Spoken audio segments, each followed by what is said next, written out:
¿Qué sabemos de Hectioide? Porque pues les comentaba que la mayoría de los trabajos pues se han realizado en las otras, en estas subfamilias más diversas, ¿no? Pero pues Hectioide es un grupo que está en nuestra zona, no en nuestra área, y ha sido poco estudiada, bueno, por lo menos con lo que respecta a las relaciones filogenéticas, ¿no? Se ha hecho mucho trabajo en documentación, trabajos florísticos, descripciones de nuevas especies, de verdad en ese aspecto hay mucho trabajo que se está realizando, ¿no? Pero hay otras cosas que quisiéramos saber que son más relacionadas desde una perspectiva evolutiva. Así que les voy a platicar un poco, de hecho acá hasta puse una foto de mi directora, ¿no? El trabajo que les voy a presentar ahora que hemos hecho nosotros, bueno, que se ha hecho en Hectioide, pues está bajo la dirección de la doctora Ivonne Ramírez, acá en el CICI. Y pues en este trabajo se ha estado involucrado un montón de personas, ¿no? Dirigido por ella. Pues bien, actualmente, como les comentaba, habían 84 especies descritas. Sin embargo, pues este número va en ascenso, ¿no? A medida que se siguen realizando exploraciones a lo largo de la región o se van aumentando el conocimiento en el grupo, ¿no? A través de revisiones taxonómicas. Estas especies, como les había comentado, tienen una distribución que se limita al sur de Estados Unidos, ¿no? Y llegan hasta acá, como el norte de Nicaragua. Después de esto ya no encontramos especies de esta subfamilia, ¿no? Entonces verán que está más o menos restringido a esta región geográfica. Y otra cosa muy interesante es que la mayoría de las especies de esta subfamilia tienen distribuciones muy restringidas a uno o muy pocas localidades adyacentes, ¿no? Entonces, estas distribuciones, pues lo que han provocado es que haya mucho endemismo, ¿no? En esta subfamilia. Entonces, hay muchas especies que solo las encontramos en México, ¿no? Hay otras especies que son pocas, de hecho, si empezamos a pensar en cuestiones, divisiones políticas, pues hay muy pocas especies que salen de México, ¿no? Entonces es una subfamilia muy importante. ¿Cómo la diferenciamos, no? ¿Qué diferencia esta subfamilia? Pues, como les decía, tiene muchos caracteres que encontramos en otras bromelioides, pero pues realmente es una combinación de caracteres, ¿no? Que definen este grupo. Una de las cosas es que son suculentas, ¿no? Son plantas en forma de roseta, con hojas muy suculentas, hay unas menos suculentas. Y las encontramos con estos márgenes súper espinosos que realmente hacen un poco complicado trabajar con ellas. De hecho, es divertido. Mejor dejámoslo que es muy divertido. Hay otra cuestión que es muy importante y que está muy poco representada en la familia Bromeliaceae, es el dioicismo. Toda la subfamilia presenta plantas dioicas, ¿no? ¿A qué nos referimos con plantas dioicas? Pues que hay plantas que solo tienen flores masculinas, como esta que vemos acá, y plantas que solo tienen flores femeninas, como esto que vemos acá. Son flores unisexuales, ¿no? Por ejemplo, estas son las flores de estenopétala, ¿no? Y podemos ver, bueno, estos son pues las anteras y todo eso, ¿no? Pero podemos ver aquí casi no se ve en esta especie, porque realmente es muy reducido, pero esta estructura que está acá es conocida como pistilodio, que es como la estructura rudimentaria, ¿no? Lo que debió haber sido la estructura femenina en esta flor. Y en el caso de acá, de estas flores, pues hay como unos filamentos, que apenas si se ven unos filamentitos blancos que están por acá, ahí, eso sería lo que debían haber sido los estambres, ¿no? Entonces son lo que debieron haber sido las estructuras, pues, masculinas, ¿no? Sin embargo, hay una especie de Hectia que se llama Hectia gallorum, que creo que está en el sur, no, perdón, norte de la distribución del género, no recuerdo muy bien, pero esta planta tiene también plantas de flores masculinas, plantas de flores femeninas, y parece que se han encontrado individuos que tienen los dos tipos de flores, ¿no? Hace poco se describió otra especie que parece que tiene también estas características, creo que era una especie de guerrero, ¿no? Que parece que también tiene esto, ¿no? Entonces es una forma que nosotros podemos encontrar plantas aquí suculentas, terrestres, rosetas suculentas terrestres con flores dioicas, pues Hectia, ¿no? Pero el dioicismo pues no es único, como les comentaba en la subfamilia, hay otras especies del género, hay una especie de género Acmea, Androlepis en las bromelioides que también son dioicas, hay algunas especies de Catopsis en las tilancioides que también tienen esta característica, ¿no? Pero un grupo que sea totalmente, casi totalmente, solo Hectioide. Otro carácter es que las flores pueden ser fragantes, ¿no? Presentan unos aromas un poco suaves, dulces, y son polinizadas por insectos, ¿no? Como otros grupos de la familia. Y al igual que otra gran cantidad de grupos en Hectioide, en bromelioide, pues tienen frutos capsulares, ¿no? Como lo vemos acá en esta imagen de Hectia argentea. Tienen unas semillas muy chiquiticas, que como les comentaba, en las bromelias pues pueden tener algunas apéndices, ¿no? Que son estas como pequeños tejidos que le permite desplazarse. Pero en algunas las semillas son tan pequeñas y esta estructura es tan chiquita que realmente las semillas no se desplazan tan lejos de sus plantas parentales, ¿no? Esta característica ha sido, también se le atribuye a esta característica el hecho de que exista tanto endemismo, ¿no? en la familia. Pero, ¿qué sabemos, no? ¿Qué hemos estado realizando en cuanto a las relaciones filogenéticas a nivel de grupo? En el 2018 se publica la primera filogenia de la subfamilia, la cual tenía como fin, pues, poner a prueba su monofilia, ¿no? Es decir, si todos aquellos individuos que presentaban estos caracteres morfológicos que les presenté anteriormente, todos esos caracteres representaban un grupo, ¿no? Hectioide, ¿no? Y queríamos saber si todos provenían de un ancestro común, ¿no? Además, saber cómo eran las relaciones al interior, ¿no? Si podíamos ver quiénes eran hermanitas de quién, si habían una serie de grupitos que se estaban armando según alguna afinidad morfológica, ¿no? Podríamos definirlos bajo esas características, ¿no? Por ello se intentó incluir la mayor cantidad de especies posible, incluyéndose lo que hoy en día sería casi el 60% de las especies descritas. Se utilizaron algunos fragmentos de ADN del cloroplasto, del núcleo, morfología, ¿no? Y se pretendía, como les decía, poner a prueba si este grupo era monofilético y ver algo sobre las relaciones filogenéticas, ¿no? ¿Y qué fue lo que encontramos? Lo que encontramos es que sí, el grupo era monofilético, ¿no? O sea que todos estos individuos que tenemos por acá provienen de un mismo, digamos, de un mismo padre, ¿no? De un mismo ancestro común. Y sí encontramos una serie de grupos, ¿no? La idea de reconstruir esto después de que tuviéramos una buena filogenia y que pusiéramos a prueba primero la monofilia y veíamos si teníamos grupitos, era poder posteriormente responder otras preguntas, ¿no? Como lo que hemos visto de la historia que se está contando al nivel de toda la familia. Como por ejemplo, ¿cuándo aparecieron los linajes al interior de todo esto, ¿no? Si la diversidad que vemos hoy en día está asociada tal vez a algún carácter, o cuál ha sido la dirección que han tomado estos grupos, ¿no? Por ejemplo, un ancestro de uno llegó a la región de Tehuacán y de ahí comenzó a diversificarse, o cómo, ¿no? Saber cómo había ocurrido y si eso había ocurrido, ¿no? Y bueno, como les comentaba, pues sí vimos que el grupo es monofilético y encontramos una serie de clados. Y primero identificamos 3 clados principales, ¿no? Un cladito está formado por una serie de, son 4 especies que son morfológicamente muy distintas, ¿no? Que se encuentran en el centro de México. Luego un segundo clado que está formado por 3 especies centroamericanas y luego otro clado que tenía el resto de Hectia, ¿no? Así que posteriormente se publica otro artículo donde se proponen cambios taxonómicos a nivel genérico, ¿no? Ya que cuando estábamos llevando a cabo este trabajo, ¿no? Recopilando información, yendo a las poblaciones, colectando material,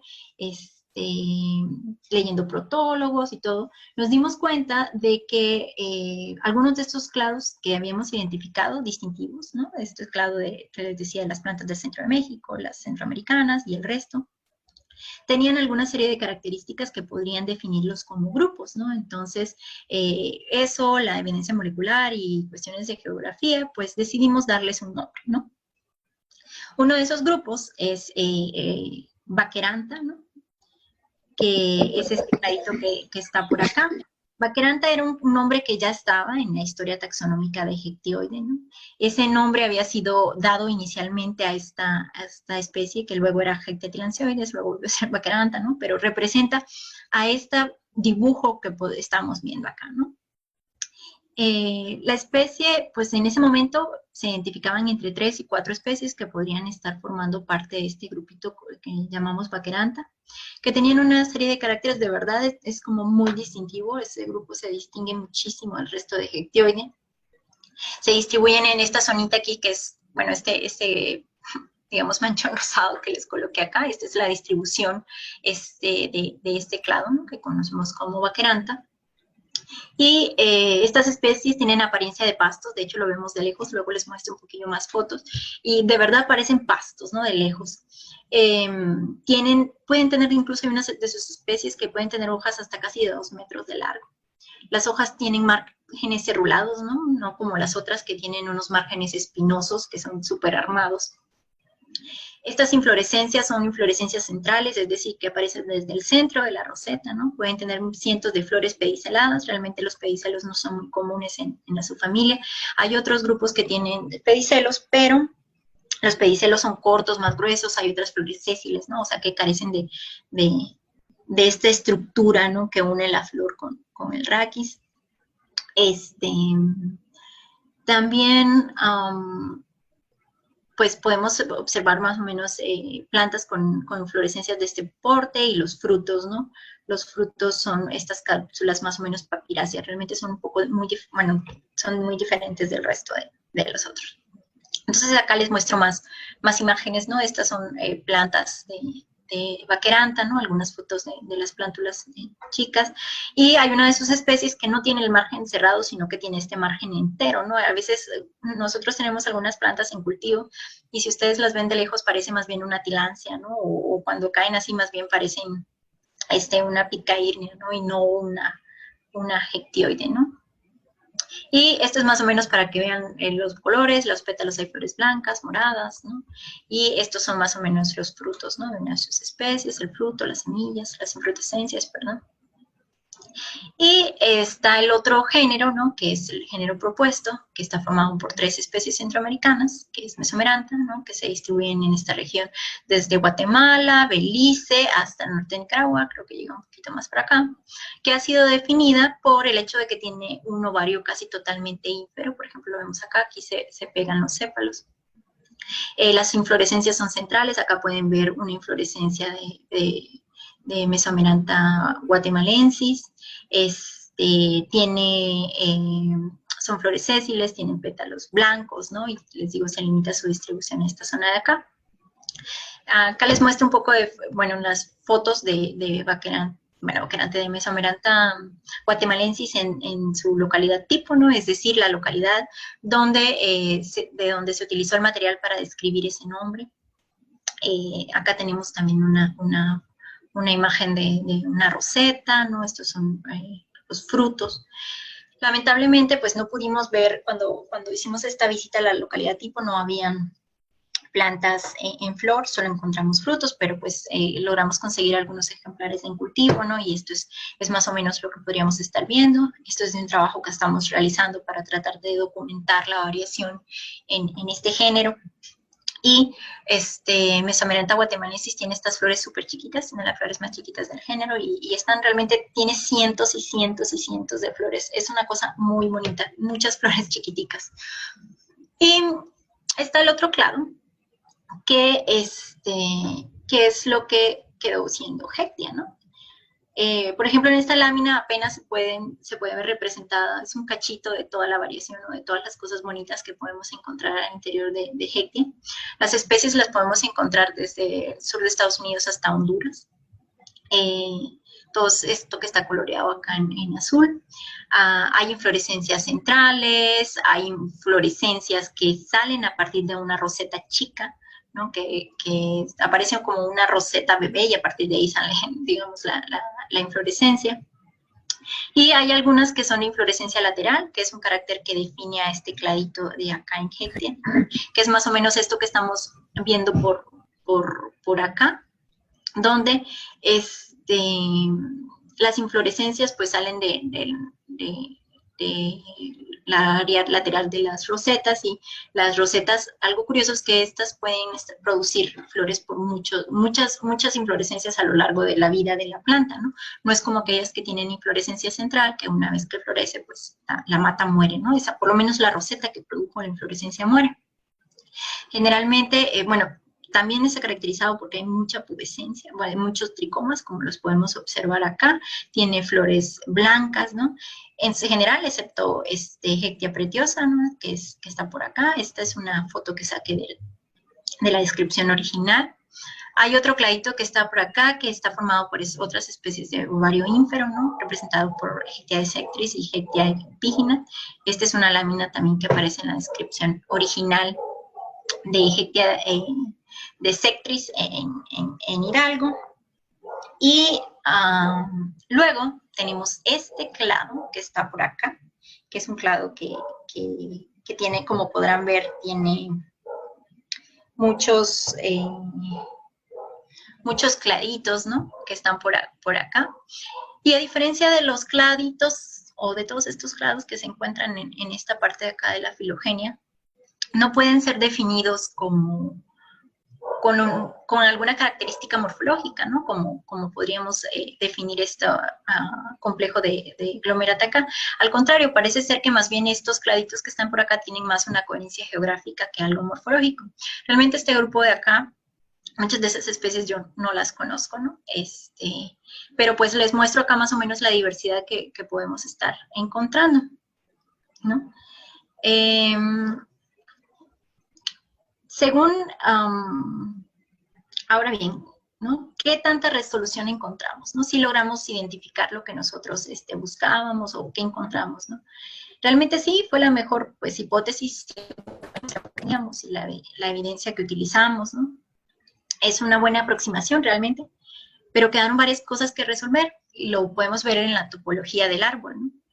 Donde lo ideal sería que tuviéramos relaciones bifurcadas. Cuando me refiero a relaciones bifurcadas, por ejemplo, es esta, ¿no? Aquí sabemos que quién es hermana de quién, ¿no? Mesiana y Hectia rosa son hermanas, luego estas son hermanas a su vez de Ismosiana y así, ¿no? Pero, por el contrario, tenemos varios claditos como este de acá, que parece un peine, ¿no? No sabemos quién es hermana de quién, no sabemos qué pasa.